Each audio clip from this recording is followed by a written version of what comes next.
x é 1 sobre i comutador de φ de x com h0.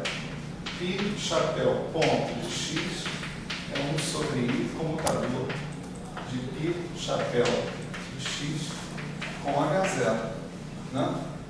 Essas duas equações, se você fizer a conta, impondo relações de comutação canônicas, etc. e tal, você vai chegar na equação de Klein-Gordon. Certo? Então, a equação de Klein-Gordon pode ser vista como a equação de Heisenberg, tá certo?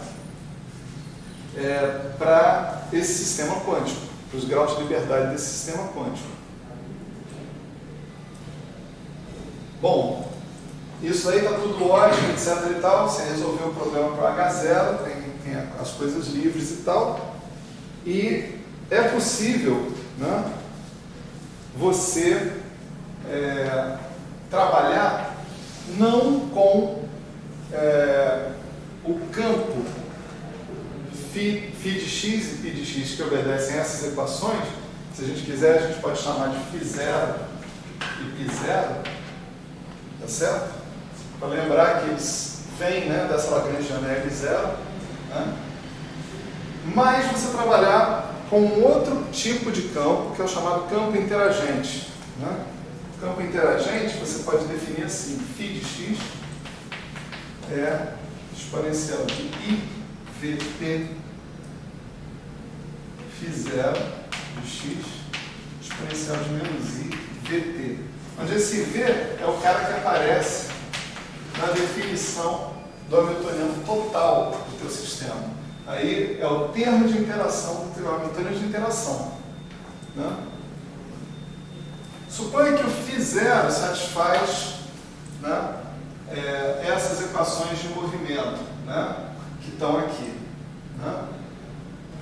O φ de x vai satisfazer outras equações de movimento, outras equações de Heisenberg.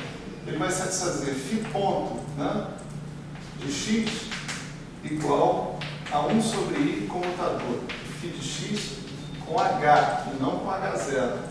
E π ponto de x 1 sobre i comutador de π com h e não h0. Tá certo? Essas duas equações aqui vão te dar a equação de movimento interagente do teu sistema. Então, aparentemente está tudo muito simples, etc. e tal, mas aconteceu uma complicação tremenda aqui no assunto. Né? A primeira complicação é que as equações de movimento agora são equações não lineares para operadores. Certo? Resolver essas equações lineares para operadores foi moleza, não tem problema nenhum. Né? Mas resolver equações não lineares para operadores é tão complicado ou pior do que resolver equações não lineares para coisas clássicas. Tá certo? Com o problema adicional que esses campos eles costumam ser distribuições com valores em operadores, que tomam valores em operadores. Então você, em geral, não sabe o que significa φ de x ao quadrado, φ de x ao cubo, φ de x à quarta, coisas desse tipo. Essas coisas são mal definidas ou dão origem aos famosos infinitos. Tá certo? Então, além de todos os problemas da não linearidade que são intrínsecos a uma equação diferencial não linear, ainda tem o fato de eles serem distribuições com valores em operadores e carregarem problemas devido a isso. Né? A gente pode esperar esses problemas aparecendo. Esse é um problema. O segundo problema é o seguinte: suponha que você resolva ingenuamente fazer essa conta desse jeito. Né? Pegar o φ0 que você resolveu aqui, colocar aqui dentro, fazer a conjugação e ver onde é que você vai dar. Vocês percebem que isso aí, de jeito nenhum, é mais uma função simples dos operadores de criação e aniquilação. Isso é uma complicação dos diabos. Né? Isso contém, em princípio, todas as potências dos operadores de criação e aniquilação. Que pensa que o V, o hamiltoniano de interação, é a função do φ. Tá certo? Então, do φ0, né? Se você quiser assim, né? Mesmo você colocando o v como função do φ0, calcular esse comutador aí vai te dar uma expansão infinita, em geral. Então, enquanto o teu φ0 conseguia, no máximo, fazer transições entre o estado de vácuo e o estado de uma partícula, e de uma partícula para o vácuo, tá certo? Por causa da ação do operador de criação, ação do operador de aniquilação, esse campo φ, ele faz transições de qualquer estado para qualquer estado. Ele possui todas as potências de operadores de criação e aniquilação possíveis e imagináveis. Ele é um cara complicado para entender.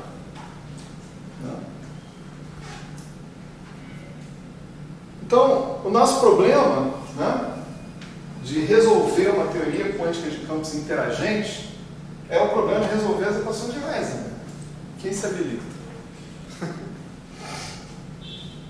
Já falei tudo que eu podia falar sobre as equações de Heisenberg. Elas são não lineares, elas envolvem objetos mal definidos matematicamente, né? E, digamos assim, ponto. Ninguém sabe resolver exatamente essas equações. O que é que você faz? Né? Você vai ter que apelar para a famosa, bonita, maravilhosa teoria de perturbações, em algum momento.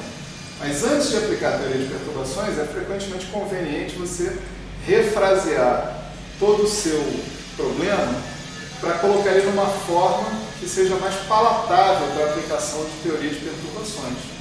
Tá certo? Vamos dizer o seguinte, vamos supor que eu tivesse resolvido esse problema. Então, eu descobri quem é o φ e quem é o π. Quem são esses operadores? Outra maneira de dizer isso, eu encontrei todos os elementos de matriz desses operadores em quaisquer estados possíveis. Tá certo? Maravilha. Encontrei quem é o φ, quem é o π, etc. E tal. E daí? Né? Como é que eu vou lá na experiência como é que eu vou lá na experiência e falo assim, essa minha solução corresponde aos dados experimentais? Tem um longo caminho para fazer isso. Né? Esse caminho passa por você calcular um objeto chamado matriz S. Tá certo? A matriz S vai te dar uma espécie de amplitude e probabilidade de transição entre estados assintóticos de um certo tipo e estados assintóticos de outro tipo, né? Antes e depois da interação ter acontecido. Né? E a matriz S, por sua vez, pode ser obtida a partir dos campos interagentes. Isso é uma informação que eu estou dando aqui, eu estou demonstrando. Né? Tá certo? Então, se você calcular essas quantidades aqui, que eu vou escrever,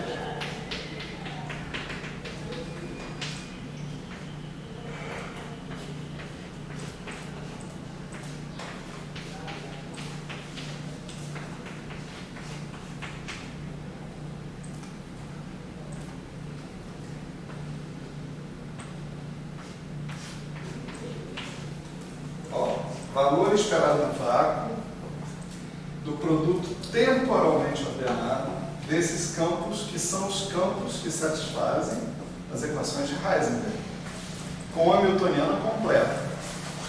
Ou seja, esses caras que entram aqui são os campos interagentes. Tá certo?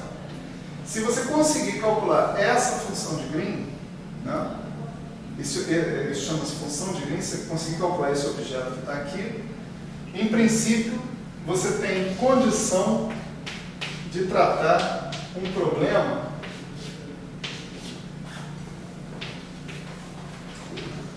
com N partículas envolvidas, com uma distribuição arbitrária dessas partículas no estado inicial ou no estado final. Tá certo? Desculpe, porque eu estou fazendo N, né? Então é melhor fazer N, né? Certo? Esse objeto que está aqui permite o cálculo da amplitude de probabilidade de acontecer um processo com N1 partículas de estado inicial, N2 partículas de estado final, onde N1 mais N2 é N. Isso é claro no caso do campo escalar. Tá? Outros campos têm algumas outras limitações aí, mas não tem problema. Calculando isso, você calcula a matriz S através de uma coisa chamada fórmula de redução. Tá certo? Tem uma fórmula específica que relaciona a matriz S com esse objeto que está aí. Tudo que a gente precisa saber, né, para andar nesse curso aqui, é que se eu calcular isso aqui, calcular a matriz S não passa de um procedimento burocrático. Tá certo? É uma coisa simples, né? Sair dessa coisa e chegar nessa. O caroço do problema está aqui, tem que calcular isso. Para calcular isso em geral, você precisaria saber quem é o campo interagente. Para saber quem é o campo interagente, você tem que resolver as equações de Heisenberg. Quem é que consegue? Né? Então, se você tivesse calculado isso, né, você teria o seu problema de confrontação com os dados experimentais aparentemente resolvido. Porque você teria a matriz S, e com a matriz S você calcula seções de choque, taxas de decaimento, coisas desse tipo. Está claro isso, mais ou menos? O que eu quero passar aqui é a importância fenomenológica de você saber a solução das equações de Heisenberg. Certo? É isso que eu quero passar aqui, né, nessa aula. Quer dizer, aqui tem várias coisas aqui que são mais ou menos conhecidas, quantização canônica, etc. Todo mundo que começa a estudar campos, né, em qualquer livro você vai encontrar isso. Né? Mas o ângulo aqui do campo livre, eu posso ir para o campo interagente, e é o campo interagente que me permite chegar na matriz S. Tá certo? Enquanto eu sei direitinho como é o campo livre, como é que ele funciona como operador no espaço de Hilbert, eu ignoro completamente como é que o operador interagente funciona. Eu posso fazer algumas aproximações, né, eventualmente, mas em geral eu ignoro completamente como é que esse cara funciona. Bom, então, vamos dizer que podemos parar por aqui e dizer que na próxima aula nós vamos nos focalizar nessa questão, certo? Na questão de obter essas funções de Green. E essas coisas são o miolo do que a gente está precisando. E vamos falar de algumas técnicas para obter essas funções de Green. Né? Podemos aproveitar a semana que vem para fechar esse assunto. Né? Tá certo? Quer dizer, talvez eu possa até falar de uma forma um pouco mais detalhada, já que a gente estaria parado mesmo, então podemos aproveitar. Né? Tá certo? Isso aí, gente. Valeu. Tem seminário agora, não sei se vocês se interessarem. Jorge e Stephanie Ruiz. Né?